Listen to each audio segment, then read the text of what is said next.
И мы возвращаемся в студию для того, чтобы обсуждать последствия депортации 1944 года и то, какие шаги должно предпринять государство, чтобы справиться с этими последствиями. Юля, вы говорили, вот в перерывах происходят самые интересные дискуссии.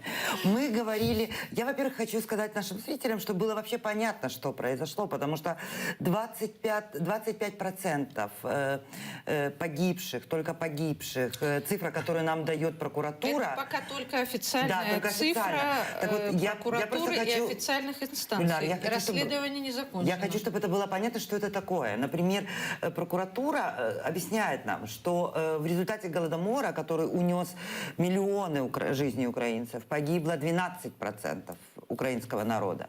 В результате, например, Второй мировой войны погибло 16% жителей тогдашнего Советского Союза. То есть и мы представляем себе уровень жертв и потерь.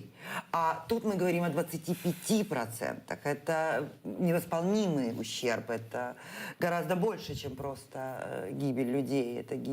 Это попытка поставить народ на грань уничтожения. Юль, я хочу... Вот вы сказали, что почему-то все говорят, что ничего нет, не реабилитируется, но у нас есть постановление о признании чего? У нас есть не постановление, у нас есть закон, принятый украинским парламентом. По-украински это называется так: про відновлення прав осіб, депортованных за национальную ознаку. Да, восстановление прав особ, депортированных по национальному признаку. Собственно говоря, там была очень жесткая история этого законопроекта в свое время. Это, кстати, это тоже последствия депортации. Почему? Потому что одним из последствий депортации крымских татар, помимо вот всех вещей, связанных с демографией, с культурой, со всеми этими очень сложными глобальными вещами, еще это, как бы трансформация исторического сознания. И все стереотипы по отношению к крымским татарам, как, не знаю, там, народу, предателю, по сути, это сталинская риторика и лексика, она же плавно перекочевала в наше постсоветское будущее. Да. И отчасти вот очень сложный путь еще вот этого законопроекта о восстановлении, не просто про реабилитацию, а восстановлении прав граждан, депортированных по национальному признаку, он всячески тормозился, да, то есть исходя из тех предубеждений, всех страхов, которые очень часто сопровождали решения украинских политиков по отношению к Крыму, крымских татарам, там, боязнь за ресурсы, там, потерю контроля и так далее. Вот, собственно, все эти 25 лет. Почему? Потому что очень часто, к сожалению, и политика по отношению к Крыму, да и не только к Крыму. Вообще у нас очень много диктовалось Россией, собственно говоря. Да? То есть это отдельная тема для отдельного разговора, но очень часто это все воспринималось через призму, в том числе и российских интересов. У нас просто целые партии, и коммунисты, и партия регионов, они были проводниками этих интересов, российских интересов в Украине в том числе. Поэтому, скажем так, сейчас вообще смешно, честно говоря, обсуждать вот этот указ Путина. Еще в советское время было принято Вы подняли очень интересную тему. Было принято, это 89-й год, действительно, постановление еще Верховного Совета СССР, значит, да, и, собственно, там действительно были вещи, связанные с реабилитацией и восстановлением. Сейчас, кстати, путинский режим так или иначе носится, значит, с вот этим решением, законом, кстати, принят был, наверное, в кавычках, потому что я не знаю, как его назвать, закон, значит, в котором есть позиции про упрощение гражданства. Так, я не знаю, все же, наверное, понимают, что это не просто упрощение гражданства. Давайте послушаем нашего зрителя. Здравствуйте, представьтесь, вы в эфире. Добрый день, добрый вечер, вернее. Добрый вечер. Скажите, пожалуйста, студия может дать такое объяснение такому феномену, который происходит в России? Этот 86% феномен «Одобрям Крым наш», начиная от рядового алкоголика российского, кончая так называемыми либералами. Почему? Потому что я часто общался с ними и имел приватные беседы. С кем бы я ни говорил, однозначно у них заверение, что Крым наш. Да. Невзирая ни на какие законы и незаконные действия самой России. Спасибо. Спасибо большое. Сергей, это вам надо прокомментировать, как... Был такой гораздо более известный мой тезка Владимир Высоцкий. У него есть в одной из песен такие слова, да: «Еще мы делаем ракеты и перекрыли Енисей, и даже в области Балеты мы впереди планеты всей. Поэтому, ну, почему такова особенность российского народа жить вот в том, в чем он живет, стремиться куда-то в архаическую, такую хтоническую глубину, я бы сказал, прошлых столетий с всеми этими, там, да, Иваном Грозным, Сталиным, насилием, убийствами, репрессиями, при этом радоваться тому, что ты кого-то утесняешь, ты кого-то вырезаешь. Ну, это, я не знаю, почему, это, наверное, культурологам вопрос больше. Смотрите, вот я хотела бы... Кстати, Ну, между это прочим, это надо историкам Юлия вопрос, Юлия да. Тищенко, потому что вот эти 86%, я не знаю, миф, это российские... Многие российские эксперты говорят, что это миф, эти опросы, о том, что... Ну, мы не типа, знаем. очень Мне активно интересно спекулируют. другое. Согласно опросам, 2/3 украинцев стабильно считают, что Крым – это Украина. У нас есть свои 86%, которые считают, что Крым – это наш. И вот это интересно, потому что в России есть консолидация общества вокруг сакральной власти. У нас ничего подобного никогда не было, но народ консолидирован. Вот это, вот объясните вот этот феномен. Не, ну по отношению к России, понимаете, Крым же использован Путиным для демонстрации вставания с колен. И, Ну да. и по сути, понимаете, это же не голоса за Крым наш, это голоса, которые повышают рейтинг Путина, потому что он перед аннексией был, в общем-то, мягко говоря, несколько меньше после вот этого а-ля собирания вот этих, значит, российских земель, там же что-то сакральное очередное зарыто в Крыму, значит, со стороны России. Вот дальше эта тема развивается. Относительно Украины, ну а как же, собственно, иначе? Понимаете, та потеря Крыма в том виде, значит, от брата, да, условно, который в спину, по сути, ну, я просто пересказываю те образы, которые возникают в массовом сознании, значит, по отношению к этой теме, там, воткнул нож, забрал, ну, и так далее, и сказал, что так и нужно. Вот это ну, по сути, большая национальная травма, в общем-то, и это и переживание национального унижения. Вот другое дело, что Крым украинский, но в общественном сознании нет, скажем, желания или как бы не видится возможность возвращения Крыма через военные действия, да, то есть военным путем. Тут действительно нет понимания. Но признание того, что белое это белое, а черное это черное, оно, безусловно, присутствует. И Крым единственное еще не стал как бы вот этой вот консолидирующей точкой сборки, да, там условно, не знаю, там какой-то одной из частей национальной идеи. Пока нет. Вот. Это чуть-чуть сложнее. Почему? Потому что очень много вызовов. Война, по сути, которая сегодня продолжается в Ордло, Донецкой и Луганской области, это, в общем-то, такая составляющая со многими пазлами. Вот. Но то, что эти данные на 3-м году, по сути, оккупации, аннексии, ну, они как бы неизменны, да, то есть есть консенсус в украинском обществе относительно принадлежности Крыма. Это, несмотря на всю ту пропаганду, которую льет У нас со есть стороны звонок, Гульнара, России. как раз нужно, сейчас вам, у нас есть звонок, и вопрос адресован именно вам. Здравствуйте, вы в эфире, представьтесь, пожалуйста. Здравствуйте, вы в эфире. Слушаете меня? Мне можно задать ей вопрос? Да, конечно. Можно, да? Да, конечно, задавайте. Ага. Алло, Гульнара Ханум? Да, я вас слушаю. Вас очень плохо слышно, поэтому... Задавайте вопрос, мы будем отвечать. Алло, я из Одессы. Да, очень приятно. Задавайте ваш вопрос. Закрой дверь, пожалуйста. Я из города Одессы. Слушайте, меня интересует такой вопрос. Я родился тоже в Крыму в 1940 году, 15 июля. И вот я иногда обращаюсь к нашим властям по депортации. Они говорят, такого нет депортированных у нас, не признают. Говорит, надо давать заявку, откуда вы депортировались, куда попали, оттуда, чтобы подтвердили вас. Справку. Я написал в Узбекистан. Как? А он крымский татарин? Да-да-да. Оттуда, значит, ни привета, ни ответа, ничего нет. Вот уже почти год. Ну, Почему нельзя по метрическим определять этого человека? Где он родился, когда оттуда был выслан, и Это чтобы было доказательство. Понятно, спасибо за вопрос, Гульнара. Ну, это вам. Вот ситуация, семья была депортирована. Я так понимаю, что наш зритель родился в 42-м году, был депортирован из Крыма, в 40-м потом он вернулся, но не в Крым, а в Одессу. И вот ему говорят, что нет никаких депортированных. Ой, вы знаете, ну это по сути, я понимаю, почему адресован мне вопрос, потому что, ну, как бы считается, что историк, который занимается архивным поиском, ну, как я, он, ну, некий такой всесильный демиург, который имеет доступ, ну, чуть ли не ко всем личным архивам. К сожалению, конечно, но я поняла, что наш зритель крымский татарин, и, конечно же, он должен, во-первых, обратиться, ну, в украинские времена это было, ну, реально, да, сейчас, возможно, для него это тоже реально.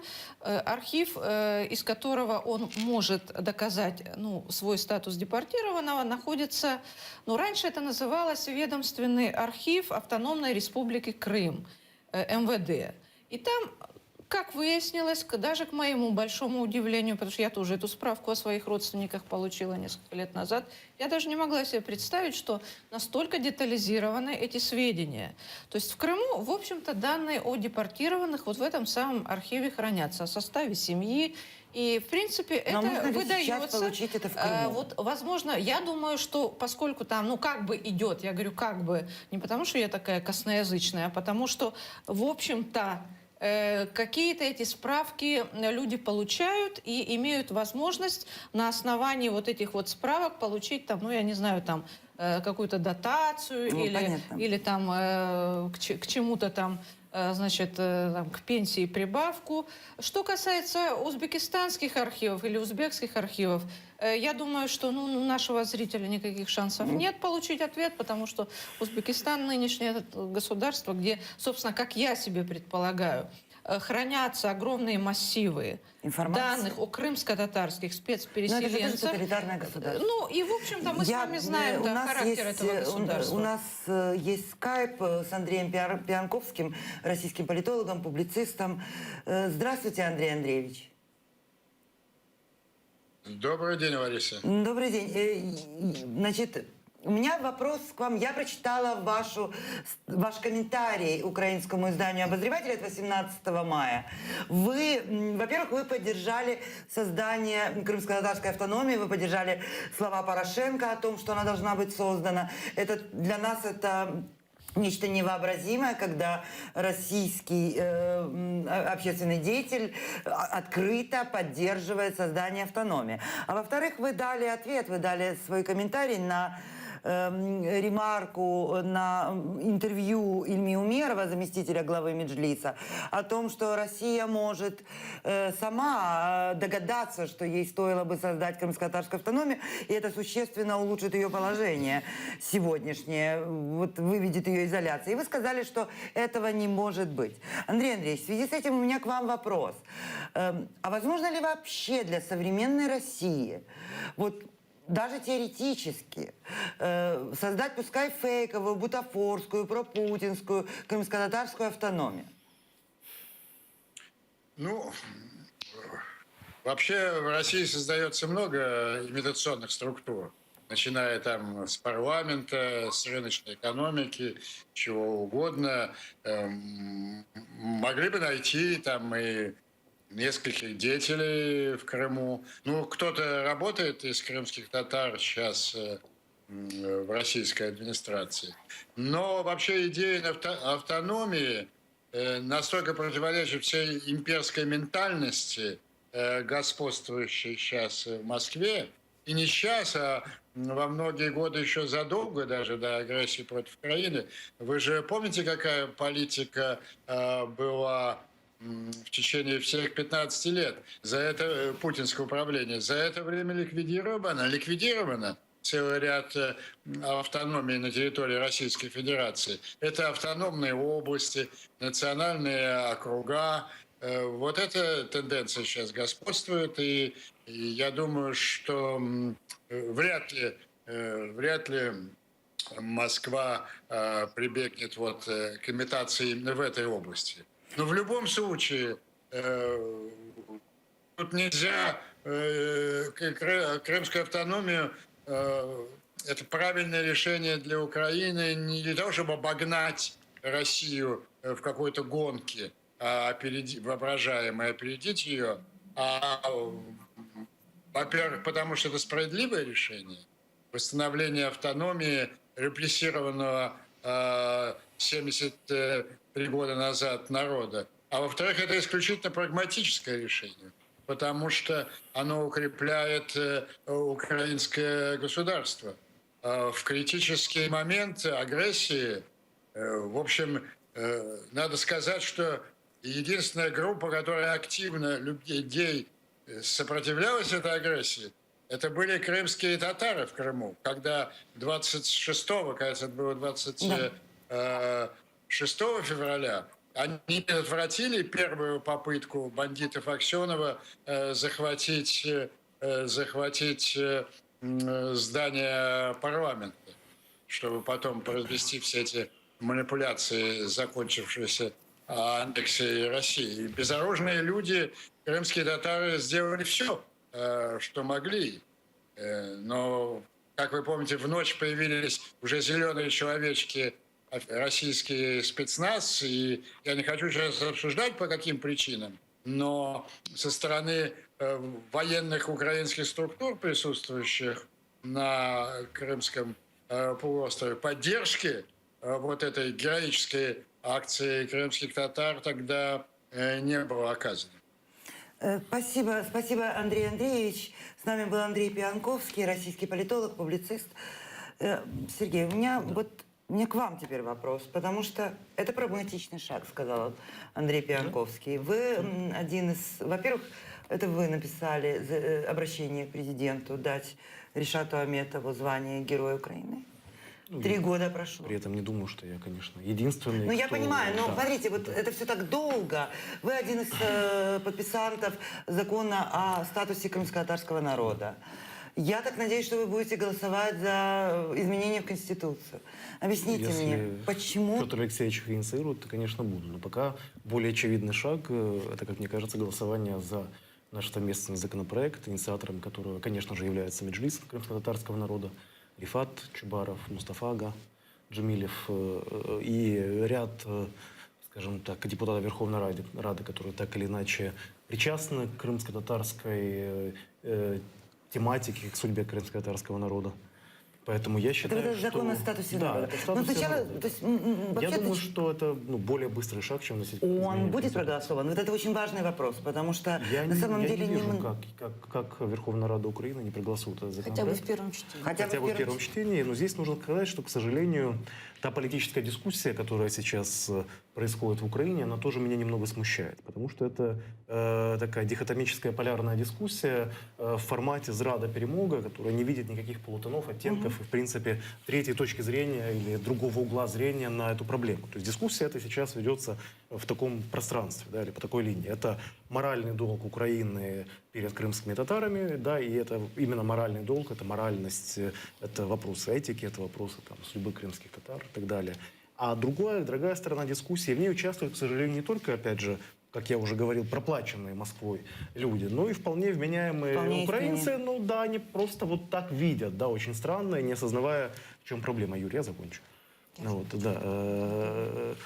Которые говорят, что нам нужно быть прагматичными, нам нужно, ну, какие моральные обязательства, у нас есть Украина, территориальная целостность и так далее, и так далее. При этом люди почему-то не хотят замечать третьей точки зрения, что Украина, предоставив автономию национальную крымским татарам, крымско-татарскому народу на всем полуострове, фактически исправляет свои политические ошибки 20-летней давности. Я хочу, ну, как украинский политик, покаяться перед крымско-татарским народом за ошибки прошлого и позапрошлого поколения украинских политиков. Дело в том, что политика Кучмы в отношении крымско-татарского народа, несмотря на то, что попытка аннексии Крыма была уже один раз остановлена во время попытки Мешкова, то есть тогда был остов государства более институционально крепкий, чем, конечно, после Майдана, когда государство как таковое исчезло. Институты просто растворились в воздухе. Она была предотвращена. Но Кучма скорее рассматривал крымско-татарскую политику как политику давления на российские власти, которые имели влияние в Крыму, и на группу, я бы даже не сказал украинских граждан, а тех советских граждан, которые достались Украине в наследство вместе Разделяем нас. с переходом Сергей, Крыма. у нас есть телефонный Да. звонок. Здравствуйте, вы в эфире. Доброго вечора. У нас до вас ми корінні українці, тільки кримчани. Ми з Ялти.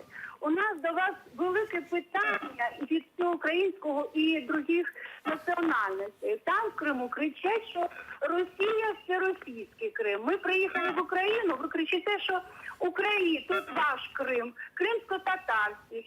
Скажіть, будь ласка, ви в курсі, що армяні корінні кричать, що їх Крим? Хто на тому році греки собі зробили велике свято і кричали, що той їх Крим, що вони корінні народи. Скажіть, будь ласка, ви от зараз провокуєте граждансько-громадянську війну вашим постановами і змінами Зрозуміло. в Конституції. Питання в Ви це чому? усвідомлюєте в своєму мозку чи ні? Добре, я відповім. Давайте ми зробимо так. Відповім я. Значить, все зрозуміло. Значить, насправді те питання, яке ви задаєте про корінний армянський народ не є корінним народом. Він має свою батьківщину Арменію. Це по-перше. По-друге, я вам відповім як українка Криму, тому що я не є кримською татаркою. Але я теж є кримчанкою.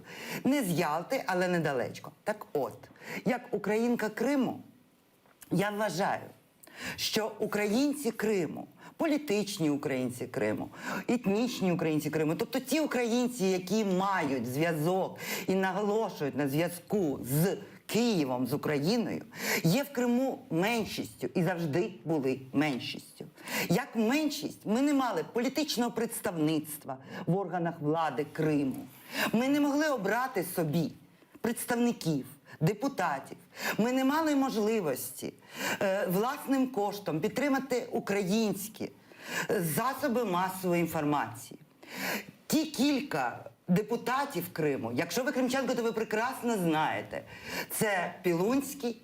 Вони були, ті депутати, вони депутати від Українського народного руху. Вони були обрані у Верховну Раду Криму завдяки зусиллям і підтримці кримських татар. Так от, як українка Криму, я вважаю, що кримські татари і створення кримсько-татарської автономії дозволить надати кримським татарам гарантовану квоту, а таким, як я, українцям Криму, нарешті отримати підтримку кримсько-татарського народу для того, щоб консолідованою позицією двох меншин, яка не має жодного шансу в проросійському Криму отримати політичне представництво звичайним демократичним шляхом, нам обом меншинам, спільнотам об'єднатися і нарешті створити український Крим, в якому буде зручно жити нам усім. Я сподіваюся, що я відповіла вам на запитання. А що стосується громадянської війни, яку ми провокуємо, я хочу надати слово все ж таки нашим гостям. Да. Сергей, мы провоцируем гражданскую войну? Нет, ну, собственно говоря, вы у меня сняли с языка то, что хотел сказать. Представьте себе ситуацию 2014 года, если бы там тоже Кучма и руководители в прошлом Украины не совершали тех ошибок, которые они совершали. Вот так получилось. Ну, все мы заблуждались, знаете. Я сам не верил в то, что Крым будет аннексирован. Скажу так. То есть, если бы на тот момент была обязательная квота представительства крымских татар в национальном, в парламенте автономии в 30%, условно говоря. Если тогда... там бы были выбраны депутаты простым большинством крымчан, там еще 20%, да, ну, хотя бы патриотических да, фракций, патриотических. Это был бы другой был ли Крым. возможен захват гибридными методами Крыма? Вот с этим голосованием так называемым, парламента так называемого и так далее. Нет, невозможно. Просто невозможно. Тогда России пришлось бы вступать в абсолютно прямую военную, неприкрытую конфронтацию. Это была бы гораздо более однозначная ситуация, в том числе для наших международных партнеров. Потому что можно сейчас, конечно, спустя 3 года много рассказывать о том, что там было сделано правильно, неправильно. Но я точно помню позицию. Я, слава богу, я знаю эту позицию там, и Соединенных Штатов Америки, и Европы, когда... Не провоцируйте, да, не провоцируйте, не провоцируйте, мы разберемся, не провоцируйте, понимаете? Когда мы даже попытались, скажем так, в кавычках спровоцировать, то есть защитить государственность Украины, когда приказы были отданы, все из Киева. Это абсолютный фейк. Это пропаганда российская, которая говорит, что кто-то не защитил Крым, не было приказов. Были приказы, просто они не выполнялись.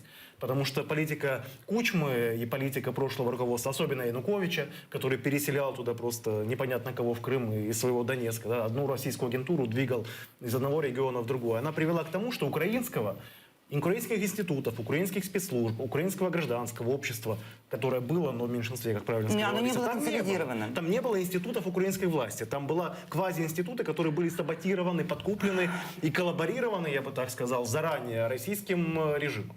Вот и все. Поэтому, конечно, стабильное представительство политическое в симбиозе с крымскими татарами, потому что крымские татары – это народ-партнер Украины. Это абсолютно понятно. Что касается коренных народов, там их 3. Это крымчаки, караимы и крымские татары. Больше коренных народов нет. Коренные народы, их права защищаются специальными, как я еще раз подчеркну, декларациями международного права. Поэтому крымские татары имеют полное право и с точки зрения международного права, и с точки зрения интересов государства Украины на свою национальную автономию с представительством в местных органах власти, обязательным и квотируемым. Если мы это сделаем политических решений, без этого мы не проведем в Крыму после возвращения ни декоммунизацию, ни суд над российским режимом оккупационным, ни суд над коммунистическим режимом, ни работу по восстановлению крымской, именно крымской, не крымской советской, а именно крымской национальной памяти. А крымская национальная историческая память связана только с крымскими татарами. Посмотрите сталинские переименования населенных пунктов. Там были какие-то украинские или советские или русские этнонимы? Скажите мне, пожалуйста. Так получилось, да, что мы живем в таком государстве, в котором представлены разные национальности. Да, какие-то из них национальности, они коренные, но сила Украины была всегда в том, что мы могли с любыми представителями украинской политической нации, будь то крымские татары, будь то россияне, будь то румыны, будь то поляки, будь то какие-либо другие народности, договориться о том, какие правила игры действуют для украинской политической нации, то есть для тех, кто на разных языках, кто на разной письменности, там, которые в разных национальных одеждах, но поддерживают государственность, независимость и процветание Украины. У нас осталась минута буквально. Об этом договорились. Юля, вот вы писали, я к вам хочу задать вопрос. 18 мая вы написали, что не 18-19, про стереотипы, которые есть в связи с созданием автономии. И вот мы слышали, на самом деле ведь этого очень много, да? Нет понимания того, что автономия нужна украинцам Крыма. Украинцам, политическим украинцам Крыма, потому что по-другому мы меньшинство, причем не субъектное, не консолидированное, мы на уровне каких-то там, я не знаю, гражданских организаций, где мы можем вместе побалакать, поговорить на мове и почитать газетку. Мы не можем быть представлены в политическом поле. Без крымских татар. Не только в политическом. Я как бы совершенно поддерживаю то, что сказал Сергей. Сколько было школ в крымском, в украинском Крыму? 7. Украинских? Да. 7. Даже 6, я бы сказала 6,5. И то они были открыты при содействии крымских татар. Депутатов в Верховном парламенте 2 голосованием крымских татар. Дело не только, кстати, не только в представительстве, хотя это, безусловно, скажем так, крайне важно. Дело в том, что не только украинцы Крыма, многие, да, потому что я даже не буду сейчас пересказывать все, что доводится читать и последнее время, и раньше, собственно говоря, на эту тему. Скажем, очень скептично относятся к идее создания крымско-татарской национальной автономии. Как по мне, это действительно путь...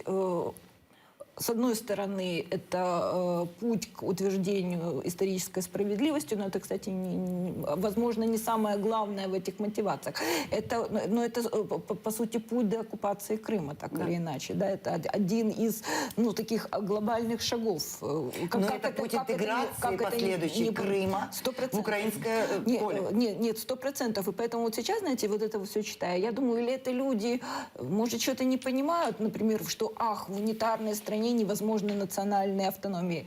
А вы в курсе, что Британия, например, унитарная страна? У них есть Шотландия вообще с деволюцией, да, и я уже не буду пересказывать. Даже наша соседняя Молдова, она унитарная страна, у нее есть гагаузская автономия. Как раз и парадокс в том, что какая-то территориальная автономия, значит, советским народом, да, каким-то, который... Воспринимается как должное. Безусловно. А здесь нет. И это, кстати, тоже последствия депортации, потому что именно депортация заложила в головах мягко говоря, если не сказать другого слова, значит, те, кто сегодня так, считает, вот эти вот конструкты, да, вот эти, скажем, страшные какие-то стереотипы, которые, сегодня во многом определяют, вот эту повестку Мы дня, к должны- сожалению. Не совсем Спасибо. Мы должны депортация, уходить на рекламу. Мы наши коллеги, продолжим. об этом Гульнара, мы наверное, продолжим продолжим. после рекламы говорить дальше о депортации, об автономии и о последствиях.